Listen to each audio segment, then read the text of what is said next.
መጻሕፍት ዓለም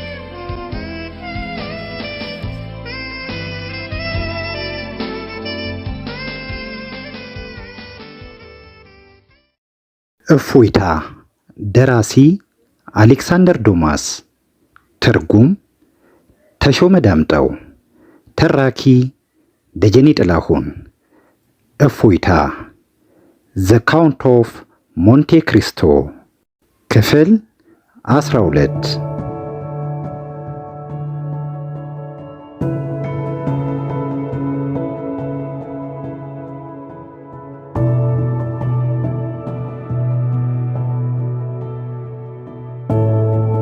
ኤድመንድ በጉጉት ሲጠባበቀው በኖረው ጓደኛው ላይ ዘሎ ከተጠመጠመበት በኋላ ወደ አንዲት የብርሃን ጭላንጭል የምታሳይ ቀዳዳ ወስዶ ይመለከተው ጀመረ።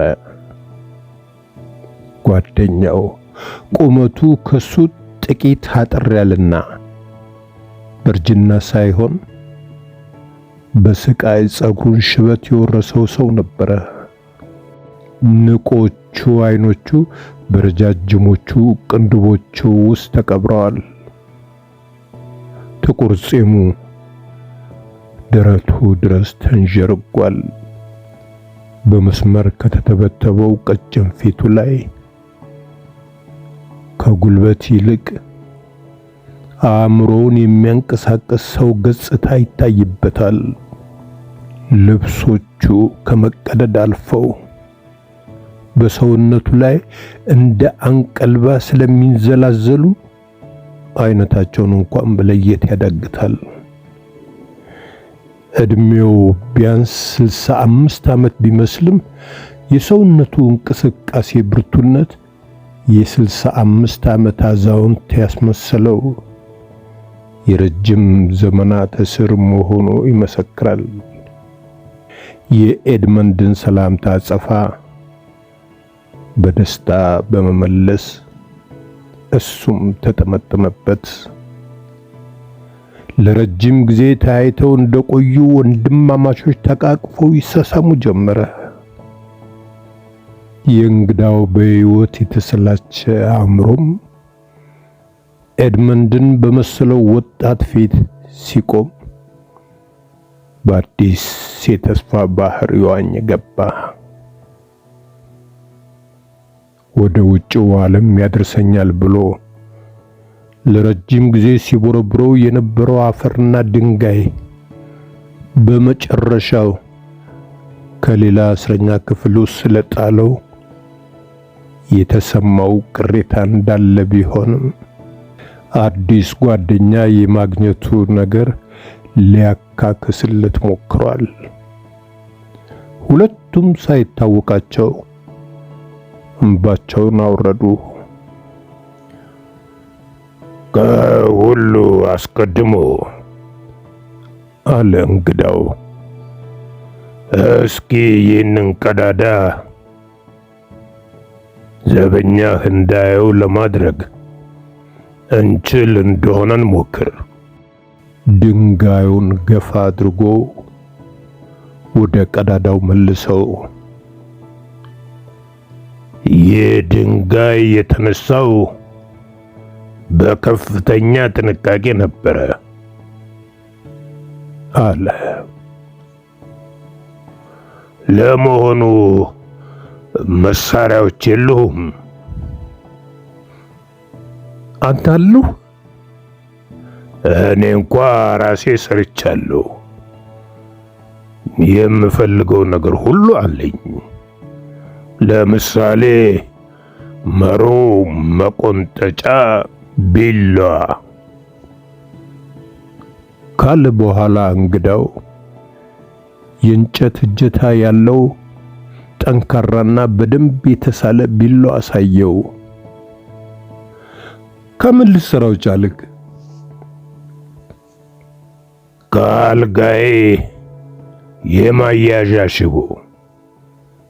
በዚህ ስለት ነው ከኔ ክፍል እስከዚህ ድረስ ያለውን ወደ 50 ጫማ የሚደርስ ርቀት በሙሉ ልሰረስር የቻልኩት 50 ጫማ አለ ኤድመንድ ርዝመቱ ከማስገረም አልፎ አስደንግጦት። አዎ፣ ግን ምን ያደርጋል፣ ልፋቱ ሁሉ ከንቱ ሆነ። ከዚህ ክፍል ፊት ለፊት ያለው መተላለፊያ ኮሪዶር የሚወስደው በዘቦች ወደ ተጨናነቀው በረንዳ ነው። ምንም የማምለጫ መንገድ የለም። ብቻ አምላክ ያውቃል። የሽማግሌው ፊት የተስፋ መቁረጥ ምልክት ይታይበት ጀመረ። ኤድመንድ መገረምና አድናቆት በተቀላቀለበት ስሜት ይህንን የረጅም ጊዜ ተስፋውና ጥረቱ በመጨረሻው ሲበላሽበት እርጋታ ያልተለየው ሰው በተመስጦ አስተዋለው። አሁን ማን እንደሆንክ አትነግረኝም? በማለት ጠየቀ ኤድመንድ። እንግዲህ ምንም ጥቅም የማልሰጥ ደካማ መሆኔን አይተሃል። እንዲሁ ልወቅ ካል ምን ቸገረኝ? እኔ ቄስ ነኝ። ስሜም ፋሪያ ይባላል። እዚህ እስር ቤት የገባሁት በ1811 ቢሆንም ከዚያ ቀደም ብሎም በኢጣሊያ ግዛት 3 የእስር ዓመታት አሳልፌያለሁ። ግን የታሰርክበት ምክንያት ምን ነበረ? ምክንያቱማ በ1811 ፈረንሳይ ውስጥ ናፖሊዮን ያካሄደውን አይነት ተግባር እኔም ጣሊያን ሀገር በ1807 መወጠኔ በጥቃቅን ተቀናቃኝ ደካማ መንግስታት የተከፋፈለችውን ጣሊያንን የተዋሃደች ታላቅ አሃዳዊ አገር ለማድረግ መሞከሬ ነበረ። አንድ ሰው ለእንዲህ አይነቱ ተግባር ሲል ሕይወቱን እንዴት ለአደጋ እንደሚያጋልጥ ለኤድመንድ አልገባህ አለው። እዚህ ያለው ሰው ሁሉ አለ ኤድመንድ የጓደኛውን ሐሳቦች ለመጋራት እየሞከረ። በሽተኛ ነህ የሚሉ ቄስ አንተ ነህ አይደል?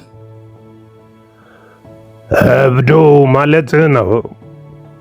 ኧረ አልወጣኝም አለ ኤድመንድ በሐፍረት እየተሽኮረመመ። አዎ አለ ፋሪያ በቁጭት እየሳቀ። እኔው ነኝ አውዳል የተባልኩት። ኤድመንድ ለአጭር ጊዜ ዝም ብሎ ከቆየ በኋላ የማምለጡን ሐሳብ ተውከው እንዴ ሲል ጠየቀ። አሁን እንኳ ማምለጥ የሚቻል አይደለም። ከፈቃዱ ውጪ የሆነውን ነገር ሁሉ መሞከር በአምላክ ላይ ማመጽ ነው። ለምን ተስፋ እንቆርጣለን? የመጀመሪያው ሙከራ ያልተሳካም ብሎ ተስፋ መቁረጥ ተገቢ ነው? ለምን በሌላ አቅጣጫ ሌላ መሽሎኪያ አንቆፍርም? ሌላ መሽሎኪያ አለ ቄስ ፋሪያ በረጅሙ ከተነፈሰ በኋላ በፌዝ እየሳቀ። ለመሆኑ ካሁን በፊት ምን ያህል እንደለፋው ታውቃለህ? የነገርኩህን መሳሪያዎች ለመስራት 4 ዓመታት እንደፈጀብኝ ታውቅልኛለህ። 2 ዓመት ሙሉ እንዳለት የጠጠረ ድንጋይና መሬት ስቧጠጥና ስቦረቡር መኖሬንስ ታውቅልኛለህ። ለማንቀሳቀስ እንኳ አልችላቸውም ያልኳቸውን ድንጋዮች መፈንቀል እንደነበረብኝስ እነዚያን ሁሉ ድንጋዮችና ያንን ሁሉ አፈር የማከማችበት ቦታ ለማግኘት ያን ደረጃ ግድግዳ መብሳት እንደነበረብኝና አሁን ግን ያ የተበሳ ደረጃ በመሙላቱ አንድ ፍኝ አቧራ እንኳ ሊያስቀምጥ አለመቻሉን ታውቅልኛለህ። ሰውነቴን የጨረስኩበትን ሥራ ተገባደደልኝ ብዬ የቀረችኝን ሥራ በቀረችኝ ጉልበት ከዳር ላደርስ ስሟሟት ድካሜ ሁሉ ከንቱ ሆኖ መቅረቱንስ ታውቅልኛለህ። አይ የለም፣ ፈጣሪ እዚሁ ሕይወቴ እንዲያልፍ ወስኖብኛልና ከአሁን በኋላ ነፃነቴን እቀዳጃለሁ ብዬ የምሞክረው ነገር አይኖርም። ኤድመንድ ጓደኛ በማግኘቱ የተሰማው ደስታ የሽማግሌው ሐዘን ሙሉ ለሙሉ እንዳይሰማው ማድረጉ እንዳይታወቅበት አንገቱን አቀረቀረ። በእስር ቤት ባሳለፍኳቸው 12 ዓመታት በማለት ፋሪያ ንግግሩን ቀጠለ። በታሪክ የታወቁ ዝነኛ የማምለጫ ዘዴዎችን ሁሉ በጥንቃቄ አንብቤያለሁ። በተሳካ ሁኔታ የተከናወኑ የማምለጫ ዘዴዎች እጅግ በጣም ጥቂት ሲሆኑ እነሱም ቢሆኑ ብዙዎቻቸው በጥልቀት የተቀናጁና በትዕግስትና በጥንቃቄ የተዘጋጁ ነበሩ። እንደዚያም ሆኖ አንዳንዶቹ ከፍጻሜ ሊደርሱ የበቁት በአጋጣሚ ነው። እኛም ብንሆን የቀረን አማራጭ አጋጣሚን መጠባበቅና ከሆነልን በዚያ አጋጣሚ መጠቀም ብቻ ነው። አንተ እንኳን ለመጠባበቅም ትችል ነበር አለ ኤድመንድ ፈገግ እያለ። አስቸጋሪው ስራ ብዙ ጊዜህን ይገልልሃል። የምስራው ስራ ሳይኖር ደግሞ ተስፋህም ማሰላሰሉ እርካታ እየሰጠ ኖርሃል። ስራ ብቻ አልነበረም ስራዬ አለ ቄሱ። ሌላስ ምን ታደርግ ኖሯል? እጽፋለሁ፣ አጠናለሁ። ወረቀት፣ ብዕርና ቀለም ይሰጠዋል? የለም፣ ራሴ ሰራ ነበረ። ወረቀት፣ ብዕርና ቀለም ሲል ኤድመንድ በመገረም ጠበቅ አድርጎ ጠየቀ። አዎ። ኤድመንድ ባድናቆት ፈዞ ቀረ። የሽማግሌውን ንግግር ማመን አስቸጋሪ ነበረ። ቄስ ፋሪያ ግን የወጣቱም ጥርጣሬ አስተውሎ እንዲህ አለው። ወደ እኔ ክፍል በምትመጣበት ጊዜ አንድ የተሟላ መጽሐፍ አሳይሃለሁ። በዚህ መጽሐፍ ውስጥ የኔ ዕውቀት ምርምርና ጥናት በሙሉ ተጠቃሏል። ርዕሱም አሃዳዊ አስተዳደር በኢጣሊያ የሚል ነው። እና እዚህ እስር ቤት ውስጥ ሆነ ጻፍከው? አዎና፣ በሁለት ሸሚዞች ላይ ልብስን እንደ ብራና ለስላሳና ግትር የሚያደርግ ዘዴ ፈለሰፍኩ። አንዳንድ ጊዜ ከሚጥሉልን አጥንት ደግሞ ድንቅ የሆነ ብዕሮች እሰራለሁ። ቀለሙስ? ሲል ጠየቀ ኤድመንድ። እኔ ክፍል ውስጥ ጥንት የእሳት ምድጃ ነበረ።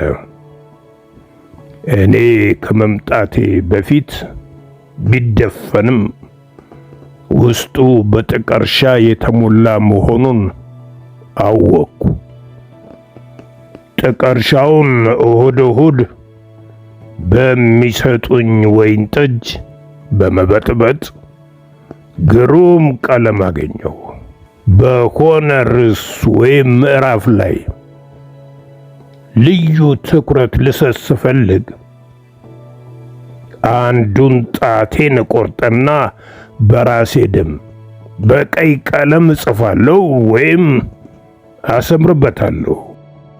ይህን ሁሉ መቼ ማየት ይችላለሁ? በማለት ጠየቀ ኤድመንድ። በምትፈልግበት ጊዜ። አሁኑኑ ልየው? ተከተለኛ ካለ በኋላ ቄሱ በቀዳዳው ሲሾልክ ኤድመንድም ተከተለው።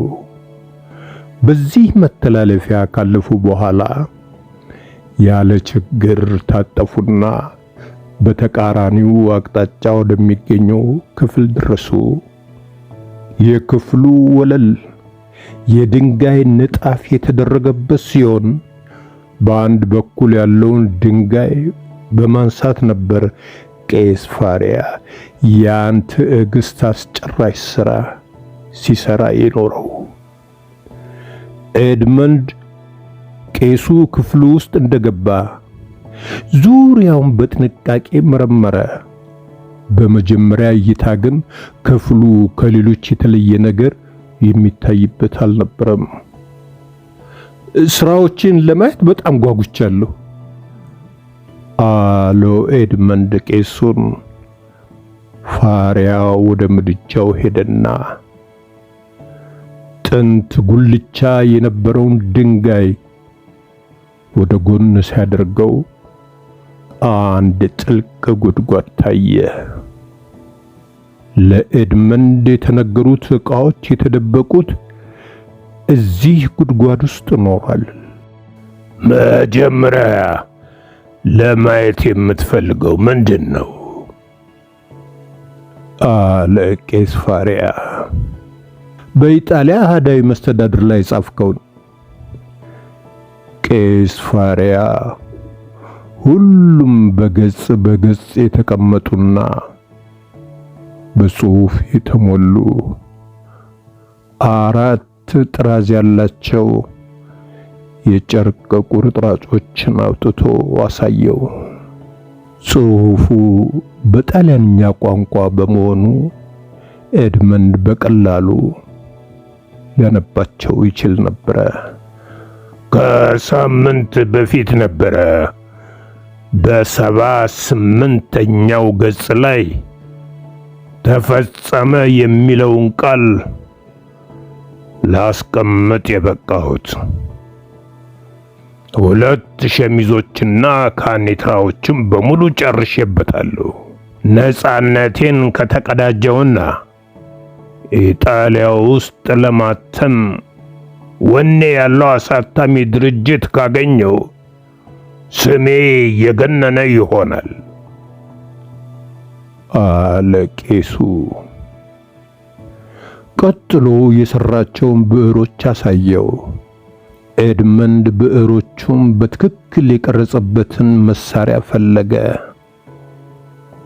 ፋሪያ የኤድመንድን አይኖች ከተከተለ በኋላ "ይኸውልህ" አለው፣ "ካረጀ የሻማ ማስቀመጫ የሰራሁት ድንቅ መሳሪያ ይህ ነው." እንደ ምላጭ የሰላ ነበረ። "ደግሞም ፋኖስ በማበጀቴ ሌሊትም እጽፍ ነበረ" አለ ፋሪያ። "እንዴት አድርገህ ሰራው?" "አልፎ አልፎ ከሚሰጡን ስጋ ላይ ጮማውን አስቀርቼ ሳቀልጠው እንደ ወፍራም ዘይት ያለ ፈሳሽ ይወጣል." ፋሪያ ፋኖሱን ለኤድመንድ አሳየው። "ግን ክብሪቱ ከየት ይመጣል?" "የቆዳ በሽታ እንዳለብኝ አስረድቼ ሰልፈር ጠየቅኳቸው፣ ሰጡኝ." ኤድመንድ መሳሪያዎቹን በርጩማ ላይ አስቀምጦ በቄሱ የፈጠራ ችሎታ እየተደነቀ አንገቱን ደፍቶ ተመለከታቸው።